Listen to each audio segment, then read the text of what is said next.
again, everybody. Welcome to another episode of Call Me Mr. Broadstreet. I just wanted to do a review this week of a box set I've had for about roughly 25 years. And it hasn't made the jump to any streaming services, which I'm a little bit surprised. Of course, what I'm talking about is the John Lennon Anthology from 1998. A little bit of background on this. It was released on November 2nd, 1998 in both the US and the UK. In the UK, it went to number 62 on the charts. In the US, it went to number 99 on the charts, and it did sell gold. It did go gold, which is 500,000 copies. 125,000 copies of the box set. There's 4 discs in it. They counted that towards a gold certification for shipments per the RIAA, Recording Industry Association of America. So it's a nice box set. Again, I'm a little bit surprised that it hasn't made the jump to streaming, as I said in the introduction. There's a lot of good tracks on here, and I'll go ahead and just show the box set itself for a little bit of scale right there. You'll have seen it in the photos, of course, right there, but just to give a sense of scale, fits in one hand. It's got the 4 CDs plus the book.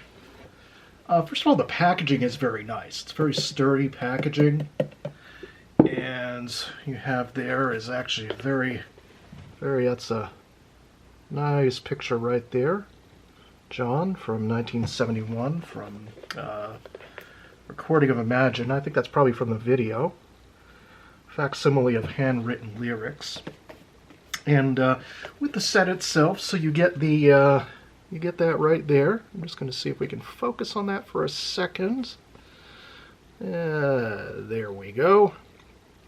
So what you have is you have the book, CD1, CD2, CD3, and CD4. It was compiled by the John Lennon estate, I believe specifically by Yoko. I don't know if Sean had a lot of input at this point in the timeline. I mean, he's probably in his early to mid-20s at this point. He might have had a little input, but definitely kind of just compiling the works. And so first of all, we have the book itself right there. That's the cover of it. You kind of get the booklet itself included, and just kind of scrolling through real quick. Funny little cartoon there. During the deportation era or the surveillance era, you want to listen to some John Lennon tapes. That looks like from about 1974, Walls and Bridges time period. Let's see what else we have here. There we go, from the double fantasy period, right there. Actually, one of my favorite photographs of the two, right there. So it kind of divides into the different time periods of, John's life. Oh, here we go. This is a nice one from the Thanksgiving 1974 concert with John Lennon and Elton John. So that was the bet that John lost. It was actually the only #1 song of his lifetime, Whatever Gets You Through the Night. Basically, I think a lot of folks already know the story, but his bet with Elton was, it'll never go to #1. Elton says, okay, if it goes to #1, you've got to appear on stage with me. Well, it did. And you also get just kind of a nice little background of the different releases here. Let's see if we can, there we go. That just kind of gives you an idea of like the different albums and different releases and everything like that for the book itself. You get the first CD right here. I'm just kind of riff off of some of these. Like I said, I've had the box set for a while. This is Ascot right here. So this is kind of the early years, if you want to put it that way. Basically, about 1970, 1971. You get, a lot of these stories are all alternate takes anyways. You get, Imagine Take 1, which is a very nice piano take that, that we got to see a little bit of in the 1988 Imagine film. So it was nice to have that on this CD.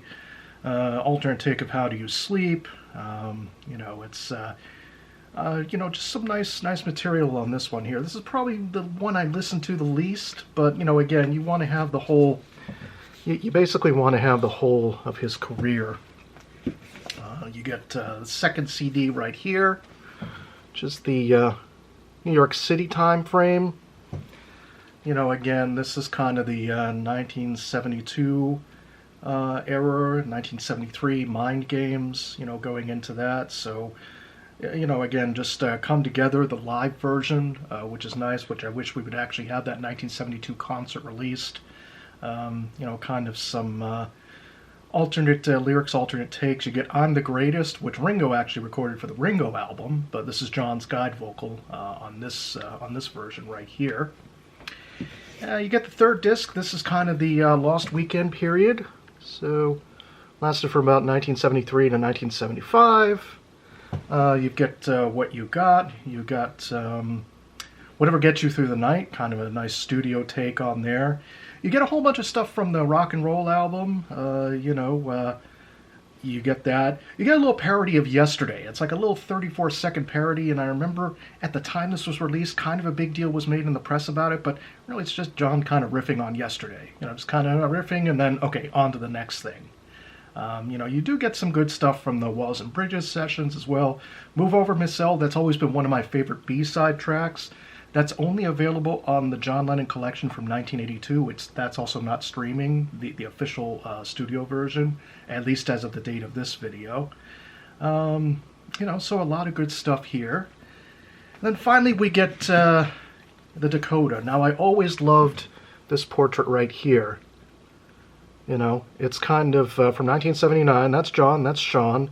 That's him waving to a guy who's supposed to be a jazz player, but it's almost like a ghostly reflection of himself from about 10 years earlier. So you get a lot of nice stuff on this CD here, just to give you a good idea.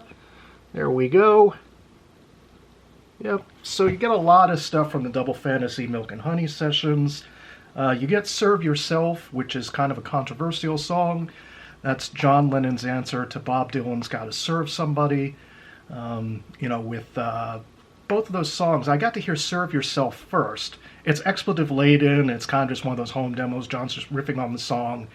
But between that and between Bob Dylan's 1979 song, Gotta Serve Somebody, I actually think Bob's song is a lot better. Granted, this is just a demo, this is just John making fun of the song for whatever reason. Nobody Told Me, you get a nice alternate take of that, a really good studio take in my view. Watching the Wheels, of course, we get a great alternate take of that. Let's see here, you get a whole bunch of stuff for, Life Begins at 40. That was a demo that was going to be given to Ringo to record for his album, Stop and Smell the Roses in 1981. Unfortunately, we all know what happened. And then just kind of a couple satires at the end of the disc, so kind of, John just really riffing, satires, home demos, things like that. I would consider this an essential release. I really like, the layout of it. I'll even just show you the inside of one of the CDs. This is kind of the Dakota one right here. Really, really nicely done too. Nicely packaged. I wish a lot of other box sets would follow this packaging. I mean, you get the solid right here. You get these solid slots to kind of put everything in. I think that's missing from a lot of modern releases. I know we want to try to conserve resources for our planet, which I'm all for, but there has to be a balance between that and between solid packaging like this.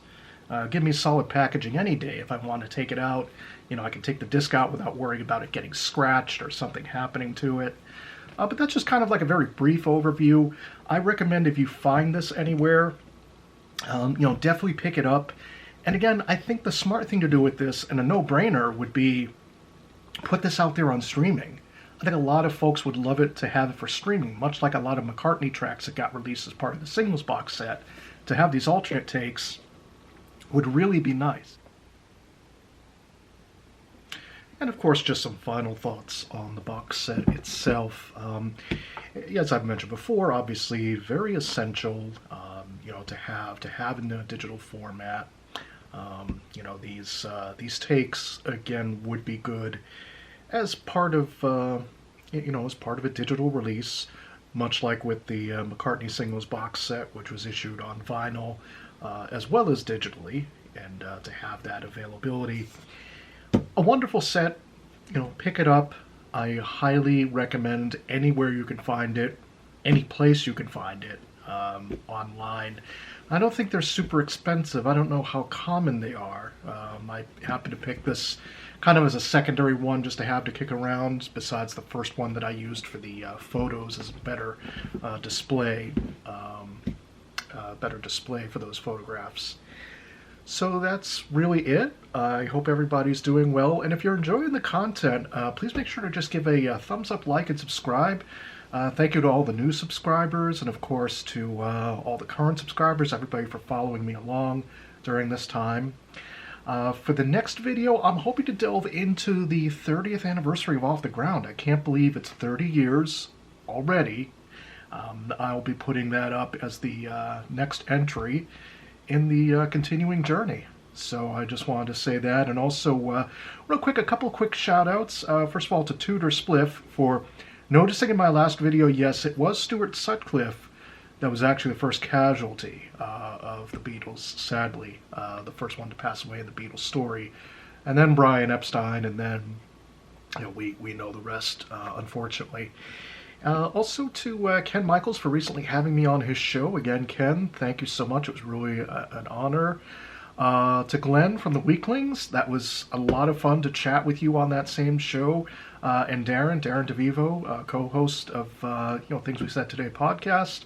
I hope all you guys are doing well. It was a blast doing that show. I'm hoping to have both Glenn and Darren on as guests in the relatively near future, as well as outreaching to a couple other folks to have on the show in some future episodes. So that's it. Stay safe, everybody. Again, give a thumbs up, like, and subscribe. I'll see everybody in the next video.